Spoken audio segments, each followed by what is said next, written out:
நான் டாக்டர் மத்தி ஹோமியோபதியை நான் ஒரு 16 இயர்ஸாக ப்ராக்டிஸ் பண்ணிகிட்ருக்கேன். சென்னையிலையும் கோயம்புத்தூர்லேயும் ஒரு 2 கிளினிக் ரன் பண்ணிகிட்ருக்கேன். இந்த 16 இயர்ஸ் எக்ஸ்பீரியன்ஸில் நான் பார்த்த விஷயங்கள் இப்போ வர பட்டிங் டாக்டர்ஸ்க்கு ரொம்ப ஹெல்ப்ஃபுல்லாக இருக்கும்னு நினைக்கிறேன். ஹோமியோபதியில் இப்போ முடிச்சுட்டு வெளியே வந்த டாக்டர்ஸ் இல்லை கடைசி ஒரு 2-3 வருஷமாக வெளியே வந்த டாக்டர்ஸ்க்கு இந்த வீடியோ ஒரு வழிகாட்டியாக இருக்கும் அப்படின்னு நம்புகிறேன். ஆக்சுவலாக இந்த வீடியோ போடணும்னு ரொம்ப நாளாக நான் யோசிச்சுட்டு இருந்த ஒரு விஷயம், ஏன்னா சில காரணங்களால தள்ளி போயிட்டே இருந்தது. இப்போ நம்ம கிளினிக்ல ஒர்க் பண்ணுறதுக்கு நான் பிஹெச்எம்எஸ் டாக்டர்ஸை நான் தேடும் பொழுது நான் சந்திச்ச பல டாக்டர்ஸ் சொன்ன விஷயங்கள்ல இருந்து பிஹெச்எம்எஸ் முடிச்சவங்க இவ்வளவு கஷ்டப்பட்டுட்டு இருக்காங்களா, இவ்வளவு சிக்கல்கள் இருக்கா பிஹெச்எம்எஸ் முடிச்சுட்டு ப்ராக்டிஸ் வரும்போது அப்படிங்கிறது, இப்போ இருக்கிற இந்த காலகட்டத்தில் இருக்கக்கூடிய பிரச்சனைகள் பற்றியும் அதுக்கான ஒரு சொல்யூஷன் பற்றியும் எனக்கு கைட் பண்ண என் ஃபேமிலியில் யாரும் இல்லை, எனக்கு ஹோமியோபதி பேக்ரவுண்ட் இல்லை, நான் எப்படி ஹோமியோபதியில் சாதிக்கிறது அப்படின்னு தேடிட்டு இருக்கிற பட்டிங் டாக்டர்ஸ்க்கும் இது ரொம்ப ஹெல்ப்ஃபுல்லாக இருக்கும்னு நான் நம்புகிறேன். என்னுடைய இந்த எக்ஸ்பீரியன்ஸில் நான் பார்த்த விஷயங்கள் தான் நான் இதில் ஷேர் பண்ண போகிறேன். ஆக்சுவலாக ஹோமியோபதியை முடிச்சுட்டு வெளியே வர டாக்டர்ஸை தவறான ஒரு இடங்கள்ல போய் மாட்டிக்கிறதையும் நம்ம நிறைய பார்க்க முடியுது. நான் இந்த ஒரு 3 வருஷமா நான் பார்த்த விஷயங்கள்ல ஒரு ஒரு வழிகாட்டுதல் இல்லாததுனால அவங்க நம்ம ஃபீல்டே இல்லாம ரொம்ப அதிகமா ஹார்ட் ஒர்க் கொடுத்து ரொம்ப சொற்ப சம்பளத்துக்கு ஒர்க் பண்ணக்கூடிய நிறைய டாக்டர்ஸை நான் மீட் பண்ணேன். ஆக்சுவலா இப்போ insurance policies, allopathy hospitals, infertility clinics, இந்த மாதிரி பிஹெச்எம்எஸ் டாக்டர்ஸ் ஹோமியோபதியை தவிர மற்ற இடங்கள்ல தான் அதிகமாக ஒர்க் பண்ணுறதையும் பார்க்க முடியுது. நான் படித்து முடிச்சதுலேருந்து இது வரைக்கும் பார்த்த என்னுடைய கலீக்ஸ், என்னோட ஜூனியர்ஸ், என்னோட அதிலிருந்து நான் உங்களுக்கான ஒரு விஷயங்கள் சொல்கிறேன். இந்த மாதிரியான ஒர்க்கு அப்போதைக்கு நம்மளுக்கான ஒரு சேலரியை கொடுக்குமே ஒழிய அது நம்ம லைஃப்கான ஒரு க்ரோத்தோ இல்லை நம்மளுக்கான ஒரு அடையாளத்தையோ டெஃபினட்டாக எப்போதுமே உருவாக்காது. இந்த நிலையிலிருந்து நம்ம மேலே மீண்டு வர்றதுக்கான ஒரு வழியும் நம்மளுக்கு கிடைக்காம இருக்கும். ஹோமியோபதிங்கிறது ரொம்ப அற்புதமான ஒரு மருத்துவம். ட்ரீட்மெண்ட்டே எங்கேயுமே எந்த சிஸ்டம்ல பார்த்துமே சரி பண்ண முடியலன்னு சொல்லக்கூடிய எவ்வளவு மோசமான டிசீஸை எல்லாம் ஹோமியோபதியில அழகா கியூர் பண்ணிட்டு இருக்கோம். ஆனா சரியா ஹோமியோபதியை பிராக்டிஸ் பண்ற வரைக்கும் நம்ம ஒரு நல்ல டாக்டராகவும் ஒரு நல்ல ஒரு ஹோமியோபத்தாவும் இருக்க முடியும். நம்மளோட வாழ்க்கையும் ஹோமியோபதி மாற்ற ஆரம்பிக்கும். இப்போ முடிச்சுட்டு வர டாக்டர்ஸ் இந்த மாதிரி வேற ஃபீல்டுக்கு போகும்போது என்ன ஆகும்னா, ஆரம்பத்துல ஒரு 20,000 இருந்து 30,000 ரூபாய் சேலரியில ஒர்க் பண்றாங்க. ஒரு 2-3 வருஷம் போனதுக்கு அப்புறமா ஒரு மேரேஜ் வரும், இல்ல அதுக்கப்புறம் ஒரு குழந்தை, இந்த மாதிரி எல்லாம் வரும் பொழுது அப்படியே நம்ம ஹோமியோ திரும்ப வரணும் அப்படிங்கறது எண்ணமே அவங்களுக்கு வர்றதில்லை.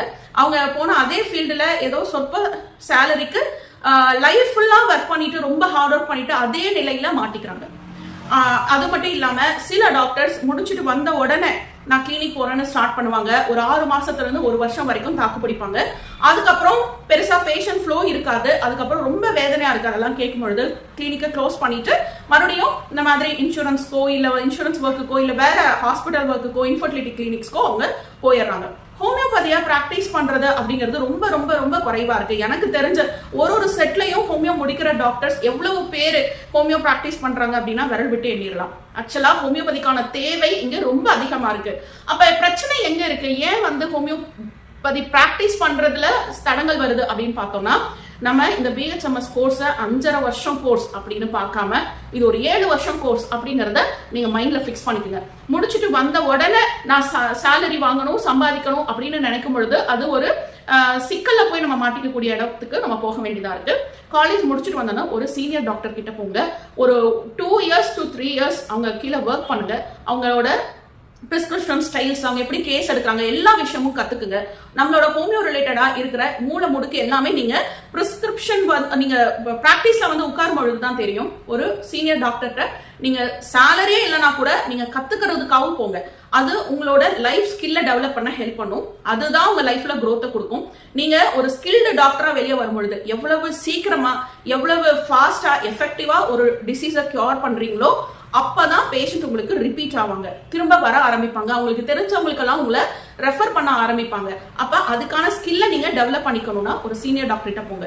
எப்படி ஹோமியோபதியை பிராக்டிஸ் பண்ணணும், எப்படி கேஸ் எடுக்கணும், எப்படி ரெப்பர்டைஸ் பண்ணணும், எந்தெந்த சிம்டம்க்கு இம்பார்ட்டன்ஸ் தரணும், என்ன மாதிரி டெக்னிக்ஸ் எல்லாம் ஃபாலோ பண்ணணும், இந்த மாதிரி நிறைய விஷயங்கள் நீங்க பிராக்டிஸா வரும்போது தான் கத்துக்க முடியும்.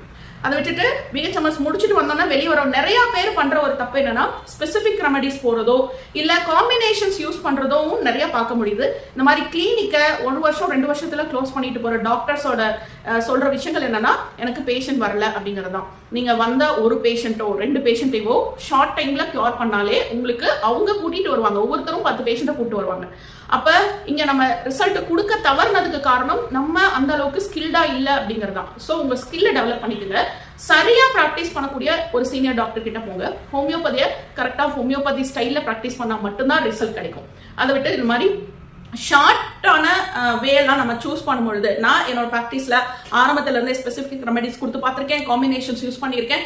இதுலெல்லாம் இல்லாத ஒரு மேஜிக்கல் கியூரை நம்ம ப்ராப்பரா மைண்ட் பாடி அனலைஸ் பண்ணி ப்ராப்பரா சில டெக்னிக்ஸ் ஃபாலோ பண்ணி மெடிசன் செலக்ட் பண்ணும்போது ரொம்ப மேஜிக்கலான ரிசல்ட் எல்லாம் கொடுக்க முடியும். அந்த மாதிரியான ஒரு ஷார்ட் அண்ட் எஃபெக்டிவ் கியூரை நம்ம கொடுத்தா மட்டும்தான் நம்மளுக்கு நம்ம இந்த ஃபீல்டில் சஸ்டெயின் பண்ண முடியும்.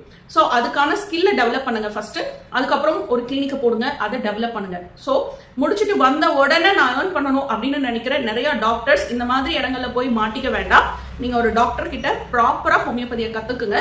ப்ராப்பரா கிளினிக் போட்டு அதை நீங்க எஸ்டாப்ளிஷ் பண்ணீங்கன்னா மந்த்லி லேக்ஸ் கணக்கா நீங்க ஏர்ன் பண்ண முடியும். அந்த அளவு ஒரு நீடு வந்து ஹோமியோபதிக்கு இருக்கு. அவ்வளவு மக்கள் ஹோமியோபதிக்கு இப்ப வந்துட்டு இருக்காங்க, ஹோமியோபதியை விரும்புறாங்க. சின்ன சின்ன கிராமங்களையுமே ஹோமியோபதிக்கான அவேர்னஸ் வளர்ந்துட்டு இருக்கு. ஸோ உங்களுடைய இந்த 5 வருஷம் படிப்பை நீங்க வீணடிச்சுக்க வேண்டாம். நம்ம ஃபீல்டை விட்டு போக தேவையில்லை. ஹோமியோபதியில சாதிக்க நிறைய விஷயங்கள் இருக்கு. நிறைய மணி ஏர்ன் பண்ண முடியும். நம்மளுக்கான ஒரு அடையாளத்தை உருவாக்கிக்க முடியும். நம்ம மக்களுக்கு சரியான ஹோமியோபதியை கொடுத்து சரியான ஒரு இடத்துக்கும் நம்ம ஹோமியோபதியை கொண்டு போக முடியும். நம்மளும் வளர முடியும். ஸோ ஹோமியோபதியை சூஸ் பண்ண நீங்க ஹோமியோ ஃபீல்டை விட்டு போக வேண்டாம். உங்களுக்கு கேரியர் ரிலேட்டடா வேற ஏதாவது இஷ்யூஸ் இருந்தாலும் தாராளமா எனக்கு கான்டாக்ட் பண்றேன். நான் ரெடியா இருக்கேன். பட்டிங் ஹோமியோ டாக்டர்ஸை கைட் பண்ண நான் ரெடியா இருக்கேன். தேங்க்யூ.